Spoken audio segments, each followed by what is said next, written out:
Three, two, one.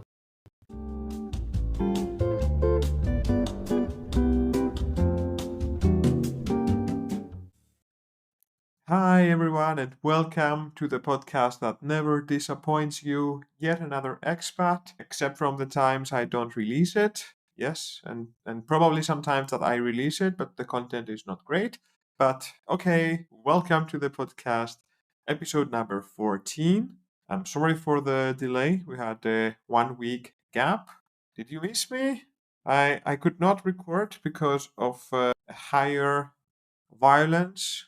I actually looked that up. It's a Greek expression, and I looked it up in English, and it exists. It's called force majeure or majeure. And I'm not sure if it's the same thing, but basically is when things happen outside of your control. And this is what I will claim.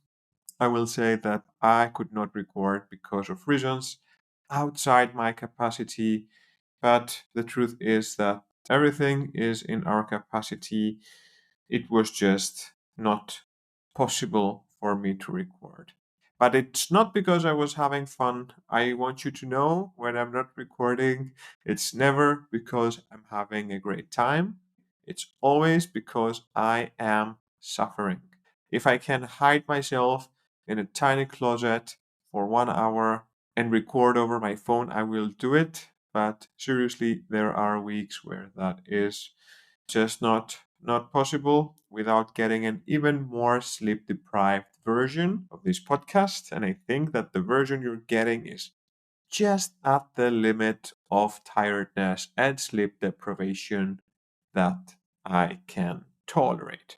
So let's get this started. I promise I will try to be more consistent in the release. At least I'm consistent in the weekly. I skip 1 week, I keep the week after. Hopefully there's going to be some time of relative tranquility, and if not, I will pre-plan. So episode 14, we can just agree that I owe one episode. So maybe I try to push in something extra.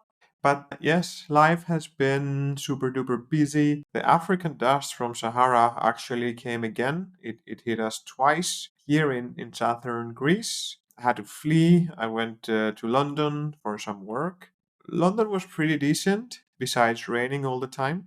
And I had to pay 60 euro for a haircut, which was a lot. If you're balding, people should be getting a discount. Balding people should be getting a discount. This is how I believe it feels. It feels like less work. Maybe it's more of a project to make things work, but 60 euro for the Greek side of me is crying in drachmas. Drachmas are falling from my eyes. It was a really good haircut. I would have done the beard too, but then it would have been something like 70 euros.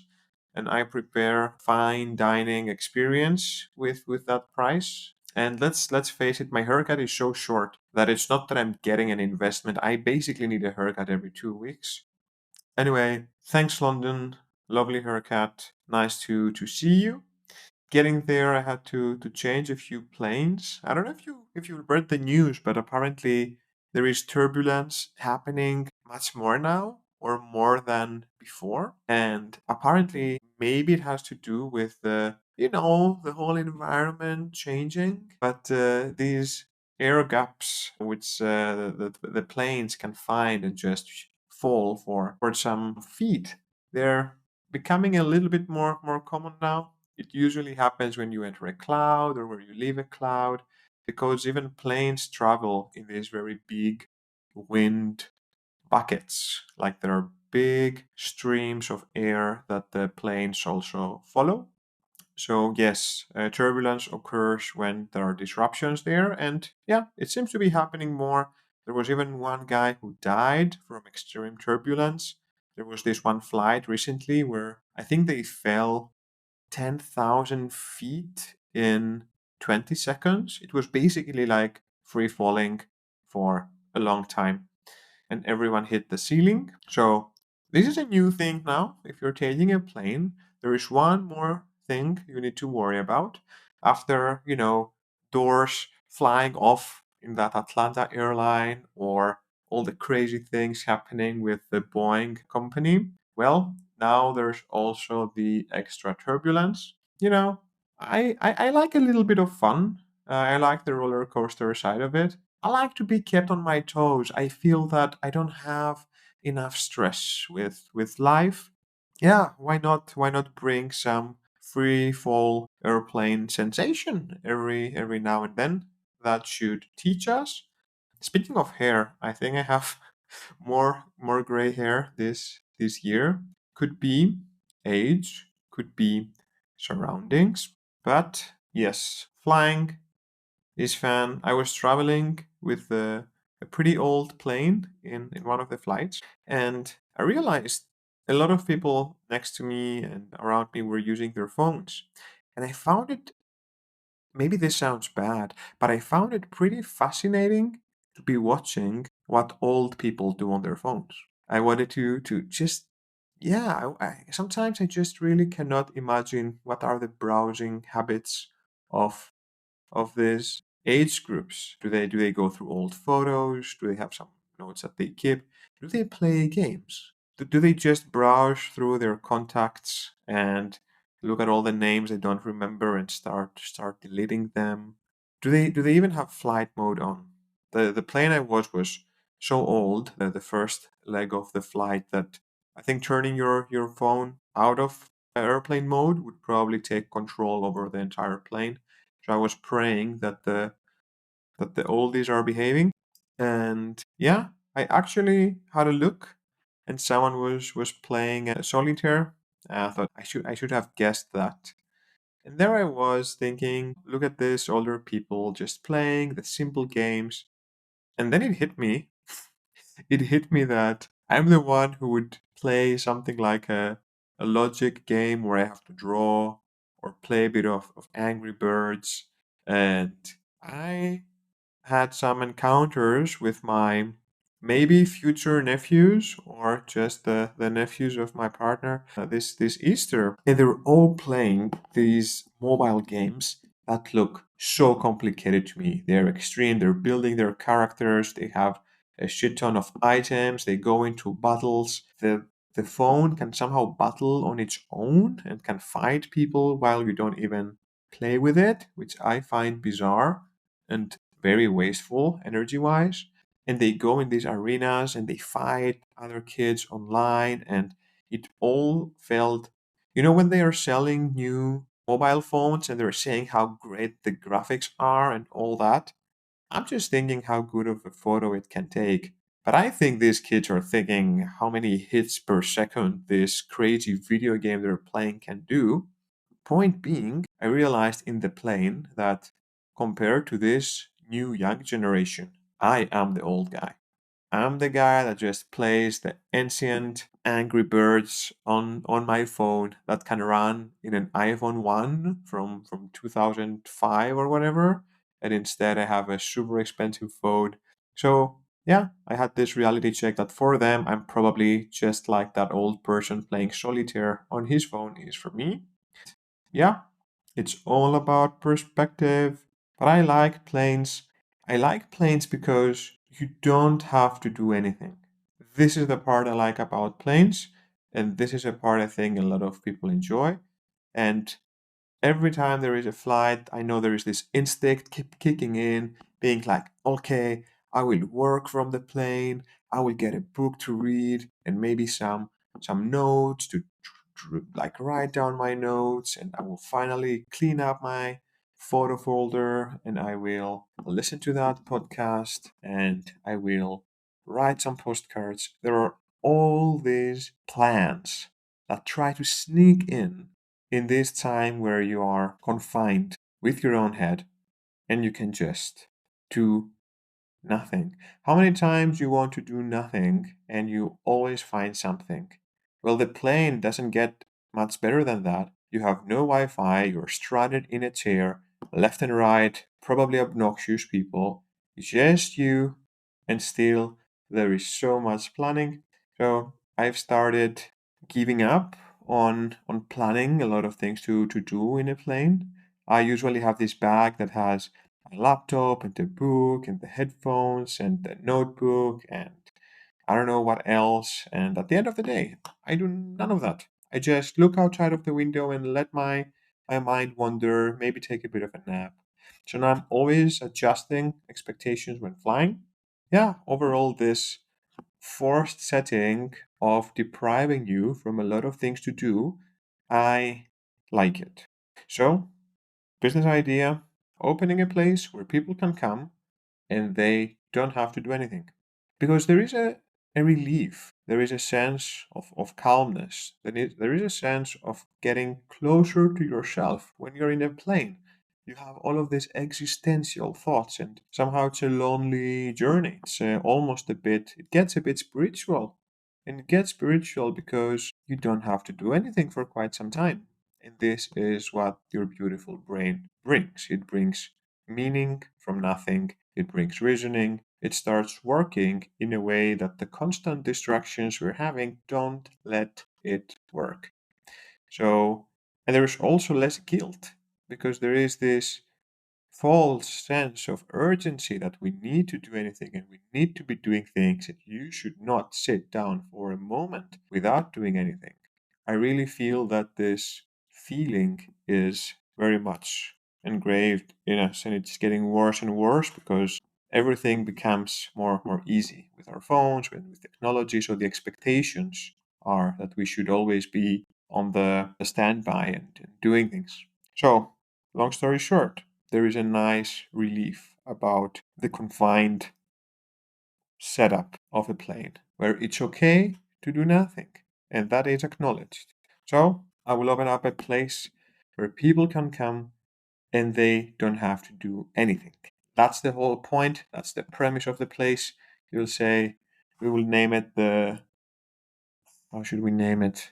The place. We will call it the place. So when you are at the place, it means you have to do nothing. And it's okay, and people know, and it is what it is. So, yes, I will just offer the emotional safety and the relief of putting down the setup to allow doing nothing to be okay for my guests. It will be there will be a lot around the concept and the why, and I will build it, okay? I will build it so much that coming and doing nothing will be the most okay thing to do. Anyway, you get it. One more thing about planes. I have flown a lot with work and flying between Greece and Germany. So I actually have a gold status in one airline, and I get to experience the lounge experience, which is a very interesting one. All the types of people you find in a business lounge. Now I have to say I look by far like the one who's there by some accident. I look like the one that got like the kid that won the Willy Wonka ticket. Something like this from my attire and my behavior. But I love observing, and yeah, in the lounges you will usually find a few different types of people. I also love listening to conversations people are having. I love listening to the phone calls to understand what is it that these lounge people do in their lives. How do they spend their day to day? How do they make their money? How do they talk to people? And yeah, I have some pretty straightforward categories. I think the most obnoxious one is the Greek business. How do you call that? The shark. The Greek business shark. He's loud. You will see him, them, they, them. You will see them, but it's mostly there's also something on the toxic masculinity there because it's usually guys. I have to genderize this one. I'm very sorry. Greek business sharks, they're loud. They cut in line, which I hate. We are a civilized lounge society. It should be that we all come from a place of abundance and we don't have to fight over the resources, but of course not. They cut in line, they're loud, they eat while they talk, they speak on the phones, and they operate like they own the entire lounge. And these are the people I would love to hack. So I've been having this idea, which is of course only theory, right? It's a fantasy that a business lounge is actually one of the greatest places to hack people, to put some device and sniff the network traffic and see where all these people are connecting and what type of data is flowing in and out, or lose a USB stick so someone plugs it in their computer, and all of these things that I have only seen in movies and you should not do. But yes, this is an entertaining thought. A second type of lounge people are what I like to call the programmers. All the Greeks that have left abroad and are working somewhere in the Netherlands or whatnot. And the programmer is quiet, usually wears a shirt, has a very efficient backpack. So it's a backpack that you can imagine exactly where the laptop is, nice, clean, pretty square. It's not there to look pretty. It's there to make it work. It's full of pockets, and there's even a nerdy proudness of having that in their back. Very discreet, low voice, sometimes working from the laptop or having a phone call, waits in line, has one plate, always uses hand sanitizer.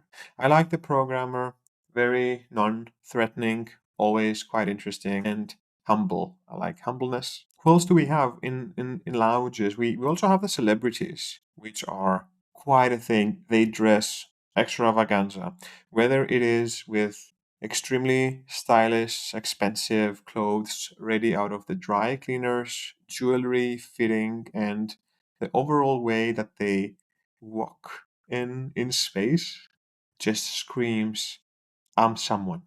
I really like observing them because they are outside of the natural habitat. Their natural habitat is through a screen, through their social media, through a show, if they're celebrities or if they're athletes or models. So it's nice to see them blend with us, the common mortals, because let's face it, even the Greek loud shark or the programmer or me, the Willy Wonka boy, we're all just morals between them. The way they move, the way they're tanned, always the perfect amount of tan, big tattoos, great hairstyle, bronze all over. And it's funny because whenever I see celebrities up close, I always look for the defects because I don't know why. But yeah, fuck you for being so perfect. Let's see that chin of yours just wobble a little bit. Let's see some of that, I don't know, cellulite, or look at that, I'm actually taller than you. Didn't see that on TV. So I enjoy looking at the celebrities. They are they don't need to be loud, but they project so much glow that they know others are looking. And consistently, they always take all the fruit that is available, which I find impressive how much they always care for what they eat, while I'm throwing in there everything that smells and looks good. Hashtag free food. This is how I stick it back to the big corpus. I just eat as much as I can. This is my way of fighting the system, everyone. But they go for the fruits, fresh fruits and yogurts and juices. Yeah, last time I saw a group going like that, it felt like a small. It felt like they said they're better than me. And maybe they are. But what do I know? If anything, I'm on the way of being a celebrity influencer through this glorious podcast. So one day I'll be sitting in the same table with them with my fancy outfits, eating all the fruit. Eat your fruit, everyone. Now, I'll just throw some news there to wrap it up and get this week going.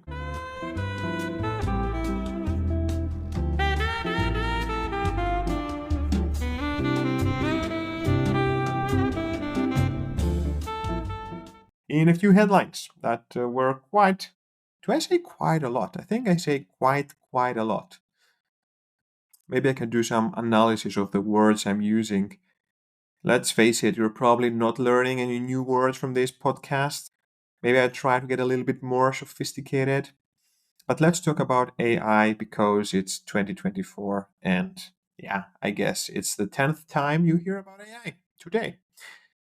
Google AI started to try and summarize things when you Google, when you search. So, if you search something on Google, sometimes you get a top result that it's not a web page. It's just Google telling you what the answer is. And that is a compilation from data that they collect from from the entire universe that they're sourcing. So they wanted to boost that. They wanted to bring some AI in how they serve this top information. Basically, they don't want you to be clicking on results. This is the meta space they're entering. They want Google to be your destination and never even leave.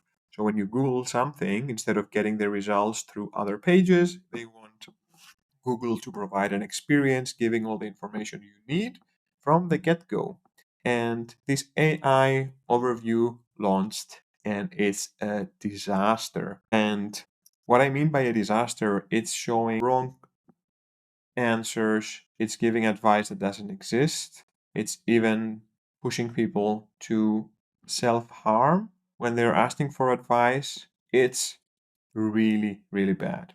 Why is that? In AI, there is this, not just in AI, but also in data and programming, there is this concept of garbage in, garbage out, which means it doesn't matter if you have the best AI or the best process or the best tool. If you feed it with garbage, it will spit out garbage. And something that has been going out in the shadows. Now, Reddit, the online community, has been going through quite some times. It's extremely popular and it even got into the stock market recently.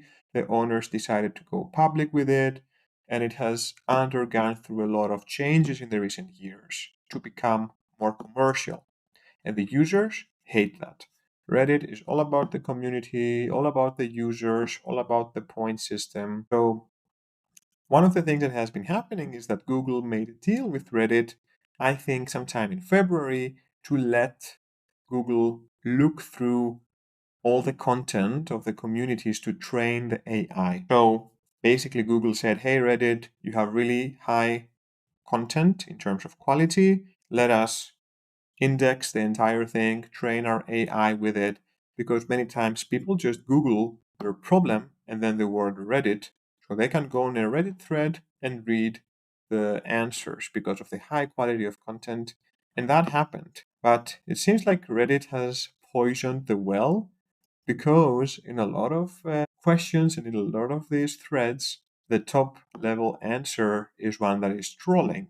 And by trolling, I mean injecting fake data, making a very obvious joke. So the users are upvoting it because they're picking up on the fact that this is a joke. And at the end of the day, it's training the AI most voted and useful answer is probably the best one. Examples include things like elephants having 2 feet, that each has 5 toes, and that they have an angled skeleton. Or there are questions what to do if you're being attacked by Tesla cars. Or suggesting to use your name and birthday to create a memorable password. Or suggesting that people could use glue in the icing of a cake or in a cheese pie to stop it from falling. Or replying that it's possible to use gasoline for some cooking recipes. It's just chaos. Suggesting to glue the cheese to the pizza so it doesn't fall off, or people asking, "Hey Google, how many rocks should I consume each day?" And then the AI overview, it says you should eat at least one small rock per day. And people have been going in to find where Google AI is picking up these things. And the one that suggests to eat one small rock a day, it has picked it up from The Onion, which is a parody website. It's a parody website that serves parody news. So you cannot just flip the AI switch on Google that is reading the entire internet that's full of trolling and expect it to give serious answers. So yes, this is something that is happening. Still a lot of work to do to figure things out, and maybe some doors are better staying shut. The last bit that I will share has to do with a beautiful project by some kind hearts that I cannot believe why it's flying. Now, I don't know if you know about this portal project. It's basically the idea looks like it's taken from 2000s, but it's to place a portal between two cities and have a live feed. So basically, you look into the portal and you see this the other the other city. So someone can stand in front of the portal and you can stand in front of the portal and you can have a conversation. So this started in Lithuania some years ago, and it was an art installation. So they have decided to put a portal between New York and Dublin. That sounds like a great idea. Now, they put this portal so people could just go in front of it, talk to people on the other side, and still, I understand how it sounds nice, but basically, we're talking about a non stop video call that is open 24/7 to look at strangers. So if you take the romantic side out of it, isn't this exactly the concept of Omegle and Chatroulette, right? If you miss the times of Omegle and Chatroulette where you could just see stranger after stranger with no name, no info, just showing their skills or whatever they have to show, then yes, this portal seems to make good sense. And there were the loving hippie people holding a sign in the New York portal saying, I love you, Dublin. So someone said it in Dublin and a few of that. But of course, you can guess what happened, right? Things get nasty. So there was a lot of reported inappropriate behavior. And it's difficult to dig in these articles and see what people were exactly doing. There was a lot of nudity involved.